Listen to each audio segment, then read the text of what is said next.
character in a show is about to do something horribly embarrassing. You can feel it coming. And what do? You cover your eyes. You pause it. You physically leave the room. It is not even happening to you. It is not even happening to a real person. It is an actor reading lines. And yet, your whole body cringes. Your face gets hot. You might actually squirm. So why do you feel someone else's embarrassment as if it were your own? Why can you feel it for a stranger or a fictional character? And what does it secretly say about you? Because the answer is genuinely flattering. Let me explain.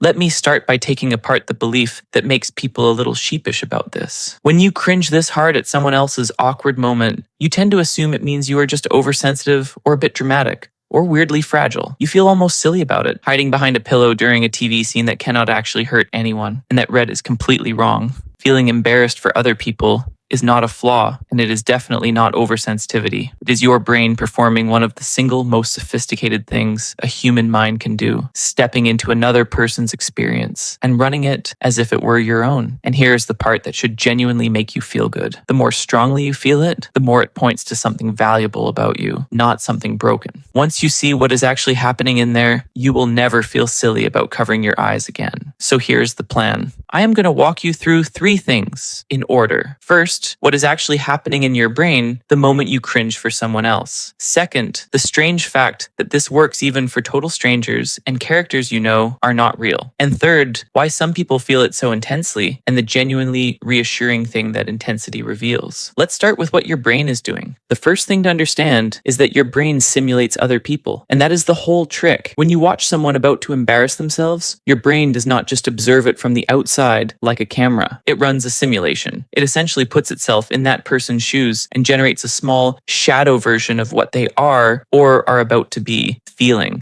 This is the machinery of empathy, and it is astonishingly powerful. Your brain is constantly, automatically modeling the inner states of the people around you, quietly asking, what is it like to be them right now? So when their moment of social disaster arrives, your brain has already climbed inside it, and it hands you a real physical echo of the embarrassment. You are not imagining their feeling. Your brain is generating a genuine version of it inside you. I am, for the record, a chronic sufferer of this. There are entire beloved comedy shows I have genuinely never finished. Not because they are bad, but because they are so good at the cringe that I physically could not stay in the room. I would get up, walk to the kitchen, and shout, "Is it over yet?" from around the corner, feeling secondhand humiliation for a completely fictional person so intensely that I had to flee my own couch. For years, I quietly assumed that made me a bit of a wimp. It turns out it just made me a very good empathy machine with no off switch. And here is the wild part, the reason it feels so physical.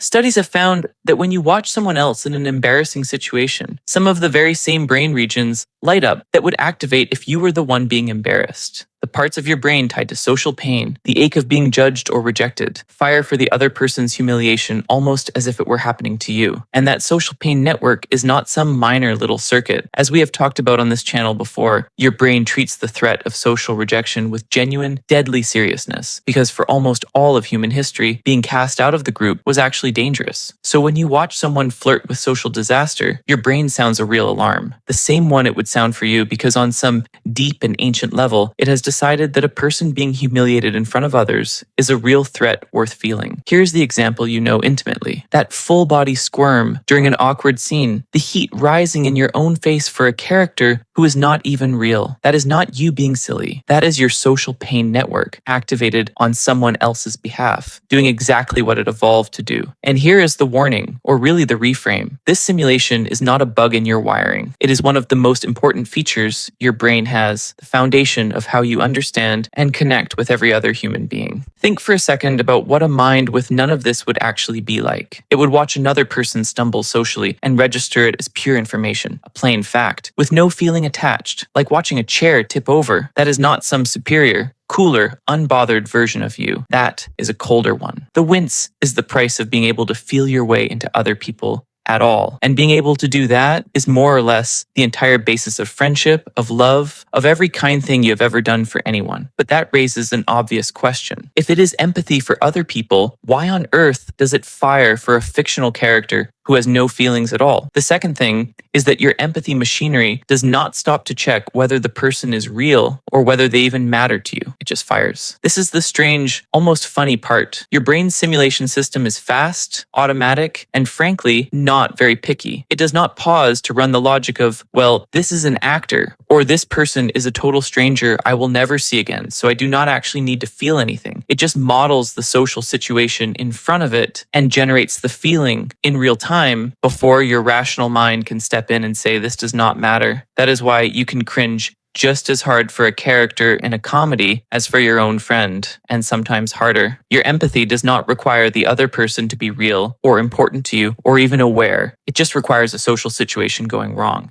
This is the entire secret engine behind a whole genre of comedy, the kind built almost completely on watching characters dig themselves into deeper and deeper social holes. For some people, it is the funniest thing in the world. For others, it is close to a horror film, genuinely unwatchable, because their simulation runs so vividly that the fictional embarrassment lands as real, physical pain. Same show, same exact scene, wildly different nervous systems sitting in the audience. And part of why it stings quite so much is that underneath all the empathy, there is a small flicker of, that could be me. Watching someone bomb a joke or trip walking up to a stage quietly pokes your own deep fear of exactly that happening to you. So you are not only feeling their embarrassment through simulation, you are also getting a tiny, safe preview of your own worst social nightmare from the outside at a distance. That double hit, their pain, plus your own buried dread of it, is a big part of why a single awkward scene can be so genuinely hard to sit through. And that last word, aware, points to the most excruciating version of all. Notice that secondhand embarrassment is often worst when the person does not realize they are embarrassing themselves. The character confidently telling a joke that is bombing, completely oblivious. The person walking around with something on their face that nobody has told them about. It is agonizing, and here is why. In that moment, you are holding an awareness that they do not have. You can see the social disaster that they cannot, and your brain, simulating their position, feels the crash coming that they are blindly walking into. You are cringing not just at their embarrassment, but at the embarrassment they should be feeling and are not, which somehow you have to carry for both of you. I have walked out of a room over exactly this. Someone confidently telling a long story that was very clearly not landing, the whole table quietly wilting, and the storyteller happily oblivious,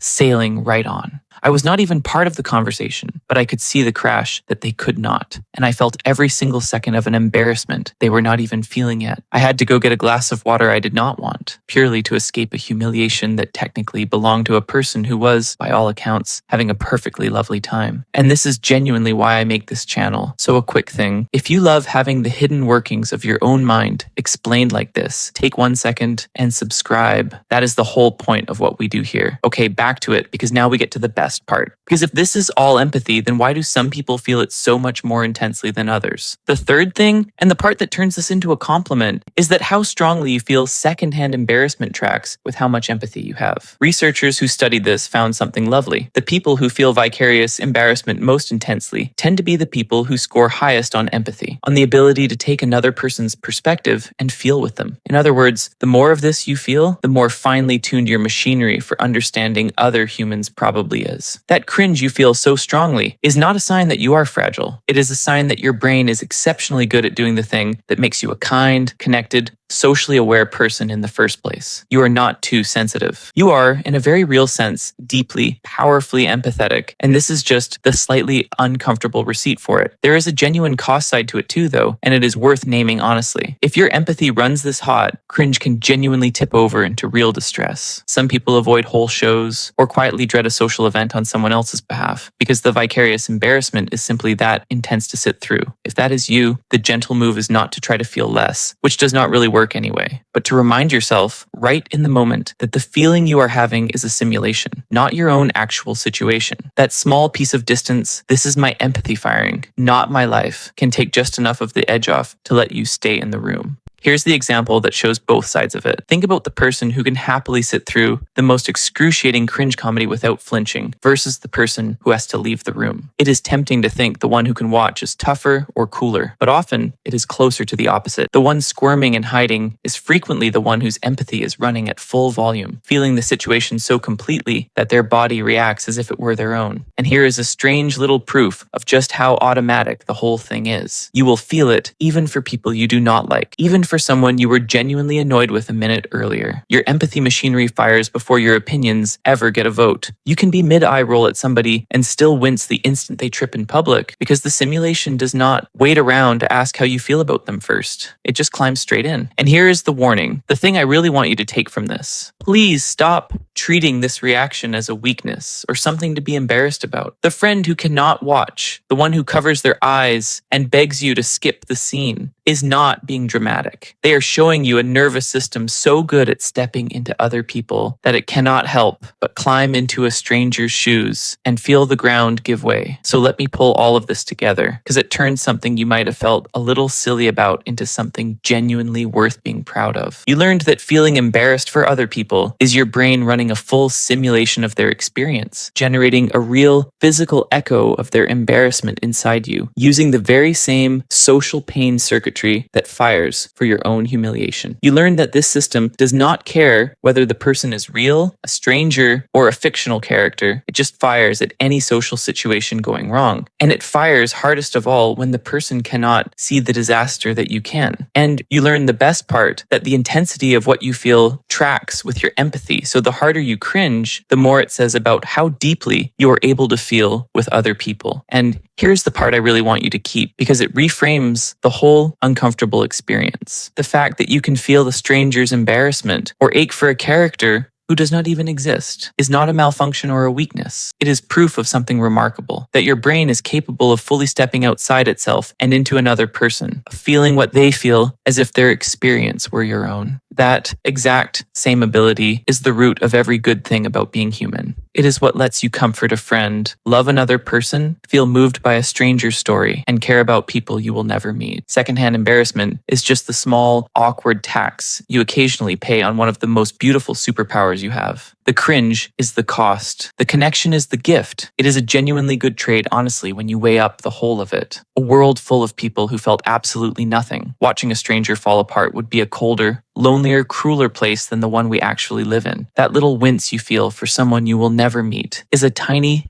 daily proof that human beings are wired to care about each other automatically, reflexively, before we have even consciously decided to. That is not a weakness in the design. For a species that could very easily have gone the other way, might quietly be one of the best things about us. So the next time you find yourself hiding behind a pillow, physically unable to watch someone walk into a social disaster, do not feel silly about it, and definitely do not apologize for it. Just recognize it for what it actually is. Your own brain proving, in the most uncomfortable way possible, that it is extraordinarily good at feeling what other people feel. Cover your eyes if you have to, but know that the squirm is your empathy working perfectly. And honestly, the fact that you feel it at all is a quiet little reminder that you are the kind of person who would notice if someone near you was genuinely struggling and actually care. That instinct does not switch off when the cameras stop rolling. It is the very same one that quietly makes you the friend other people feel safe around. So tell me down in the comments, because I already know this is going to be relatable chaos. What is the show, the scene, or the moment that you genuinely cannot watch? The one that makes you leave the room every single time? And are you a cover your eyes person, or one of the rare few who can somehow watch cringe comedy completely unbothered? In which case, I genuinely need to know your secret. Tell me below, and name the exact scene that still lives in your head rent-free. And if you want another one of these strange and secretly flattering truths about the mind you live inside, go watch the one on why your brain replays your own most embarrassing memories at 3 a.m. And because it is the exact same social wiring. Just turn back around on yourself instead of a stranger. I'll see you over there, probably from behind a pillow, where it is safe.